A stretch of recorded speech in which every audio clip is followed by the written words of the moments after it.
Welcome to Money Secrets with Bill and Mike. I'm Bill Alexander. And I'm Mike Tove. And Bill, you know, we had Dr. Mike Walden from NC State. He was a guest on our show before, and I want him back because we were really getting into a great conversation, and I want to continue it. Well, we were very lucky to have Dr. Walden back, and it's important for folks to know that he's not just an economist, but he's a writer. He has done a number of books. I know he has a book coming out in August, but we're very fortunate to have Mike Walden here with us. Yeah. So we'll be right back in a few minutes, and we'll have another conversation with Dr. Walden.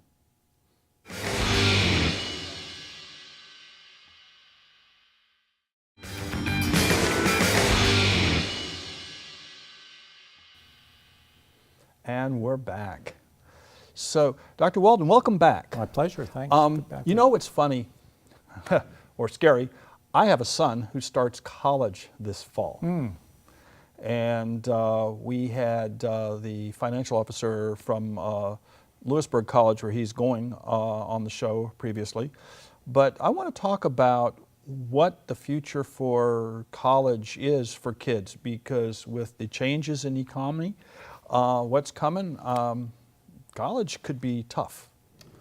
Well, college is still worth it. I mean, if you look at even with college debt, if you factor college debt in, but then you factor in the expected increase in salary in the future, you factor in lower unemployment rates, you factor in a lot of positives, college is still worth it. I do think in the future we're going to have to work on, we being those of us in the university system or community college system, we have to work on making college more efficient, get kids through faster.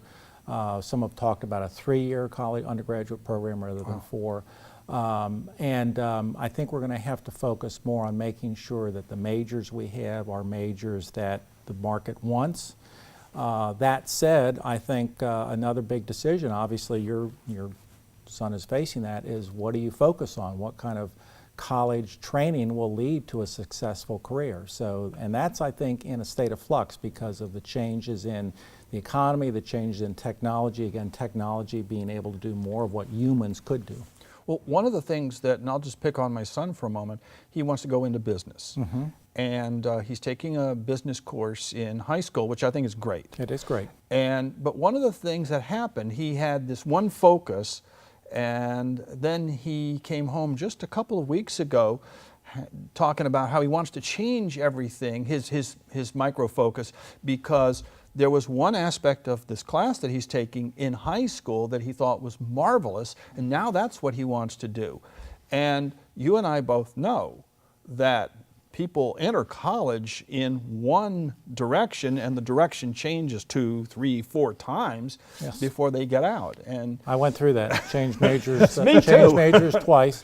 And for example, NC State has something called a freshman college, and I mean, you can get people who can talk about this much more detail than I can, but essentially that's for young people coming in who really don't know what they want to do, what major they want to do, so they get a lot of their electives out of the way, they're able to practice, experiment, taking a course in various areas and then make a decision. But yeah, that's one of the key things. And even if you get a degree now, it doesn't assure you that that's what you're going to do forever. So I do think you want to keep that in mind and trying to amass some expertise and a broader array of skills that can be applicable everywhere. For example, I tell my undergraduates, don't blow off the language requirement. I do think, despite what some of the political rhetoric is now, I do think that the more economic interactions are going to occur in the world, and world trade is going to increase, which means that people who have a skill not just in language but foreign cultures can be enormously beneficial to companies. Large companies now in the U.S. almost inevitably have some foreign sales. And so I think having some immersion in foreign culture, maybe that entails a language, is very important. Well, Dr. Walden, you don't have to convince me about how important college is for all of us. In fact, I know that there are a lot of folks who may be in their 30s and 40s who need to go back to school because their job is disappearing. And it's so important, but from my perspective, it has to do with, if not anything else, teaching people to think for themselves and to do that. But I do think it's even more important, as expensive as college is, that the students come with a focus, you know, that they know what they're trying to accomplish. I think some of the worst cases I've seen is where kids come and they just don't have a clue what they want to do, and I think they're just biding time. I was dismayed by seeing a survey a couple months ago that asked entering college freshmen what did they most look forward to in college. They said having fun. Right. And I get that. You want to have fun, but you obviously want to know what you're there for. So, and we do have some issues there. I think social media, the ability of students to be on social media virtually constantly and maybe be distracted from lectures and so forth. I think we need to have some improvements there. I think we do need to continue at the college level to look at other ways of communicating, not just the standard lecture system. There are some marvelous things being done in technology to allow a student to go at their own pace. And one thing I do want to throw out, I'm not just talking about four-year college. We should not forget our community colleges. A lot of the professions that many economists think will still be there despite technology are things like electricians, HVAC people, et cetera. So we don't want to forget the fact that community colleges offer another path, in many cases a very well-paying path. Well, I'm glad you mentioned language. I know that 20 years ago, a very prominent military leader, I was at a conference, and he said, 20 years from now, if you can't speak Spanish, you're going to be at a disadvantage. And you already see look at that. And Americans in general are way behind our counterparts in Europe and even Asia, where folks generally speak at least 2 or 3 languages. You mentioned your son's interested in business. I think that so many of U.S. citizens, when they interact with foreign cultures, expect the other folks to speak English, which largely do because we're still the largest economy. But I think you can make a massive impression in working with a client or trying to get in a market if you indicate you know the language, or at least attempt the language. So I think there's a lot to be said for that. I was in France last summer, and everybody before I went was telling me, watch out, they're going to be mean, they're going to be rude, it's going to be horrible. And I'm here to tell you the exact opposite was true. People that I ran into were just as nice and friendly and accommodating as anybody could imagine. And the surprise was that I speak a little bit of French, and apparently my accent was pretty good because I would ask a question in French, and then the response would come back at full rate, and then that went over my head, and then I have to say, excuse me, I'm so sorry. Would you please try that in English? No, that's been my experience too in France. But as it relates to working, though, it is a huge advantage. And you look around the world where the growing economies are obviously Asia, but people forget one of the economies that are on the list of the radar of many businesses, Africa. Africa demographically is much different than the rest of the world. There's still a young population growing, and technology is really helping the African, the large continental economy. We need to take a break, but we'll come right back, and I want to talk about that.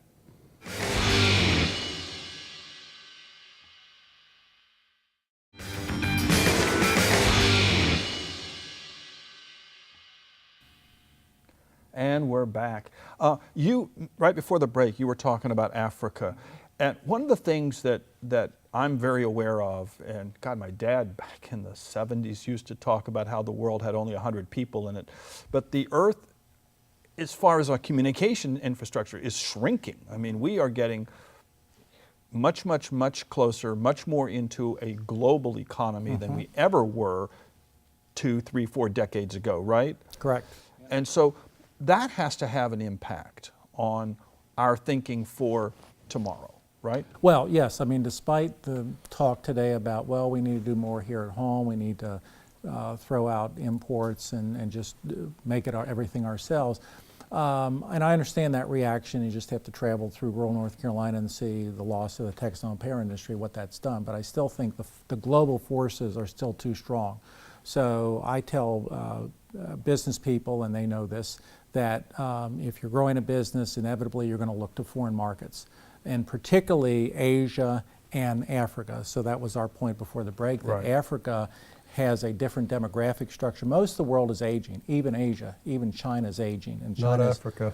Not Africa. So there's a lot of young folks in Africa who are going to be adult consumers. So Nigeria, for example, is a country that's on everyone's radar screen. Now there's some security issues in various parts of Africa and some social political issues, but in terms of a market where there will be increasing numbers of buyers with better income in the future, Africa is certainly one of those examples. Well, for a young person today who's in your class and is asking for advice, what jobs will there be in the future for our young people? Well, what should they look for? The top one I tell them is to be a logo person, and by that I mean one of the things that we know is happening is we're getting more and more information from everything, not just economic information, information on energy use, information on how machines are running, where the leaks are in pipes, et cetera. We're going to be overwhelmed and are getting overwhelmed with information, and we need people who can analyze and make use of that information.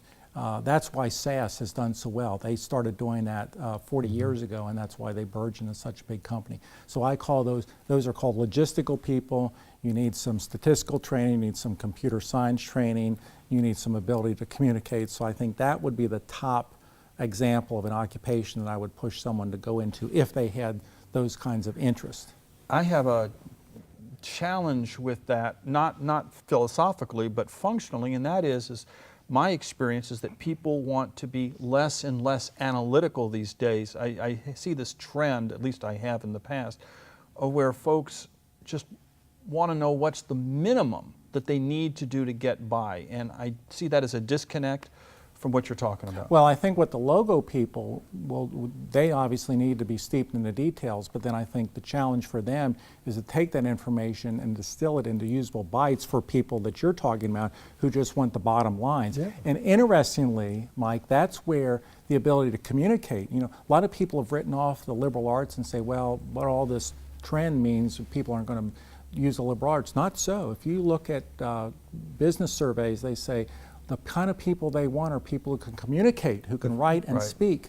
And so those logo people need that additional dimension also to take the distilled information and the connections and the relationships they've derived and then communicate those to the decision makers. In other words, the good jobs in the future will be folks who have the background, the language skills, the math skills, who can look at complex technical information and decipher it and to tell the rest of us what it means Exactly. and what to do with it. And that's going to occur. You're talking about the 3 R's, reading, writing, arithmetic. And that's going to occur in a lot of areas, not just business, but obviously in healthcare, Right. in engineering, in investing. The investment world has Right. changed, for example. But let me give you another example of an occupation in the future that some say is going to grow, and this is the exact opposite, and that is that some people think there is already being a rebellion against mass-produced products, that people who can afford it are going to want custom-made products, from furniture to clothing, et cetera. And we see this, for example, in the brewery industry. Cottage industry. And so some say that folks working in that area, and you may not go to a 4-year college to do this, but there will be niches for folks who want to work with their hands like my late father did, making these customized products because of this rebellion from everyone buying the same thing. Well, I just saw a show yesterday for a dentist who most folks would think dentists do fairly well financially, changed careers to be a baker, but not just any baker. His bakery is a gluten-free bakery, the only Yep. one in North Carolina. Yeah. And it's the kind of thing, well, that's brilliant Yeah, because it there's is. so many folks who More and have more. a gluten allergy. Yeah. And those are the kind of things that really make a difference. And then I to think in folks. terms of other occupations, again, the ability to communicate and work with people. Some say the millennials are using that just because they're so technologically focused, they don't know how to interact personally. So some say that there's going to be occupations built around that in the future. And then, of course, we have to mention healthcare. I mean, anything in healthcare with the aging society, with our societal's interest in people living longer and living a more productive life longer, I think there are going to continue to be big opportunities in healthcare. Yeah. Well, it also has to do with, one of the things about technology and people looking down at their phones and their iPads and the like, is they're not communicating with each other Right, anymore. Not in the sense that we think of communication. Right.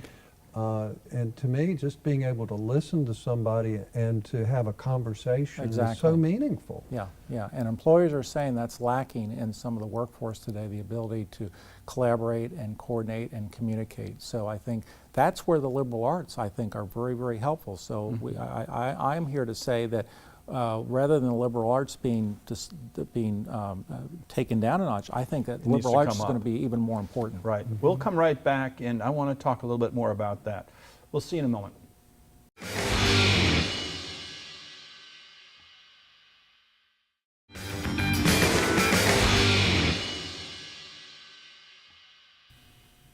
And we're back. So before the break, we were talking. What were we talking? We were talking about occupations yeah. and where young people should look Yeah. in terms of their studies. One of the things that I don't, maybe this is completely bizarre, but do you foresee the possibility of a backlash against technology somewhere in the future, that it becomes so much and it just keeps changing so fast that people will say, I need to get away from it? Oh, sure. I think that's the nature of human beings, that when something grows and expands so fast that you're always going to have people who say, wait a minute, that's taking us in directions we don't want to go, and there's going to be a backlash. So I was mentioning, for example, about customization, production, Right. furniture, bakeries, food, et cetera. I think some say that's going to be a growing occupation. And I think that's natural. That, I mean, again, it's the nature of our society to adapt something, and if it provides benefits, we push it more and more and more. But eventually we begin to see perhaps some of those disadvantages. Well, from my perspective, to the degree there's a backlash, it'll be a small percentage of folks, and so it'll be the entrepreneurs who Right. can get into the backlash folks and offer those folks something. It's But always the contrarians that have the ability to find the right place at the right time, or actually maybe make the right place at the right time happen. One of the positives I think about, I mean, many positives, but one that I think technology has allowed is it's helped entrepreneurship, because you can now use technology to essentially run a company, an international company, perhaps out of your bedroom. Right. Because you can, for example, partner with producers in other countries. You can set up a marketing network, and young people who are I think young people today are much more entrepreneurial than they were in the past. I see that as a big benefit of technology. Yeah. and of course, going back to the language skills, the Right.